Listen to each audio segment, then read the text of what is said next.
మాట్లాడడానికి నిదానించు. ఏదో నీకేదో వచ్చేసిందని, అంతా నీకే ఉందని, అంతా నీ మీదే ఉందని ఊగిపోమాక. కాస్త నిదానించు. మాట్లాడడానికి, కోప్పడడానికి నిదానించండి. చాలా సార్లు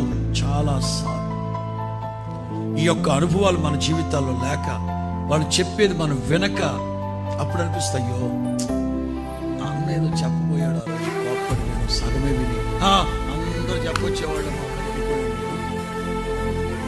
బాధపడతాం కదా. ఆ రోజు వాళ్ళు ఏదో